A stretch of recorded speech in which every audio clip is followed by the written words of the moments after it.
SNESdrunk.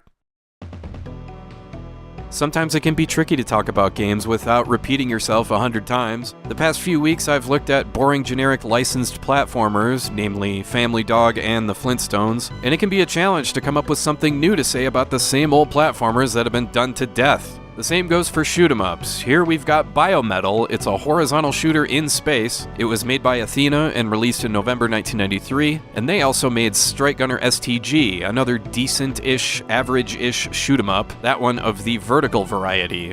Rather than get completely lost in the shuffle with a million other shoot-em-ups, publisher Activision sought to find something that would help BioMetal stand out. And what they ended up finding was techno group 2 Unlimited, the band that brought techno to the mainstream. They did bring one song to the mainstream, one that you'd probably recognize to this day, and it's how this game starts.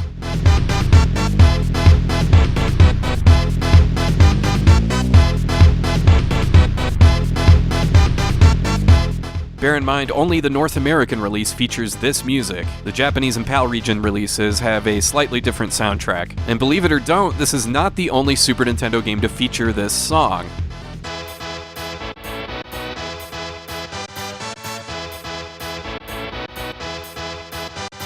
It's in the game.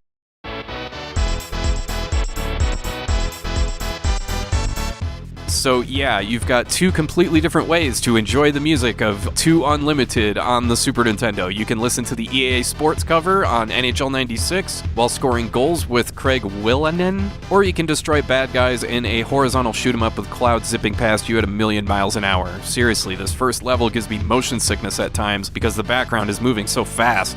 You get 5 lives and 4 continues to get through 6 levels, and there's checkpoints here and there, so if and when you use a continue, you don't always have to start at the very beginning of the level like you do in games like Super R-Type. The weapons, however, are about the same as any other shoot-em-up of the era. There's a spread gun, a powerful laser that works well on bosses, and a wide beam that fires on either side of your ship, as well as 3 different missile upgrades. As you can see from the footage, there really isn't much here that makes this game stand out from, say, Supernova, or Phalanx, or any Raiden game, or any Gradius game, and on and on. There is also a shield mechanic that allows you to actually fire your shield at enemies, which does the most damage out of anything, so that's something.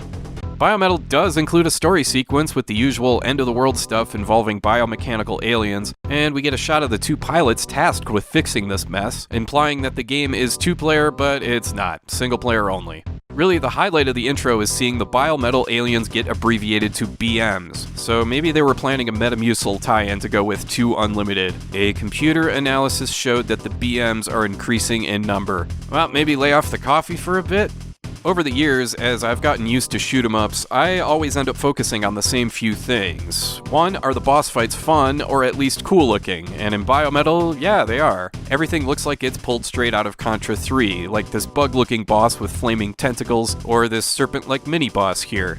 Another focus for me is the difficulty. Is this game easy, challenging, or pointlessly hard? This one is somewhere in between easy and challenging, after you get past the first level anyway. I don't know about you, but it took me a while for my eyes to ignore the background here so I could focus on dodging everything coming at me. But once I got my sea legs, or my sea eyes I guess, the rest of the game was pretty comfortable, and not stupidly hard like Super Earth Defense Force or R-Type 3, but it's not a walk in the park either. The other thing I focus on with shoot-em-ups is the music, and I already talked about that, so yeah, there's really nothing else here. BioMetal is about a 30-minute playthrough. At best, it's average, and at worst, you might find yourself wondering why you wouldn't be playing any other shoot-em-up instead, because there's just nothing unique about the gameplay here.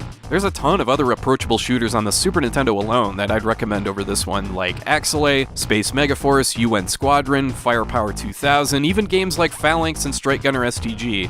And that doesn't mean BioMetal is a bad game. In fact, I'm probably being too hard on it. It does look cool, and it performs pretty well without too much slowdown. It just doesn't have anything that a million other games don't have already, other than 2 Unlimited. So if that does it for you, then yeah, by all means, go nuts and stop what you're doing and play this right now. But otherwise, give this one a pass.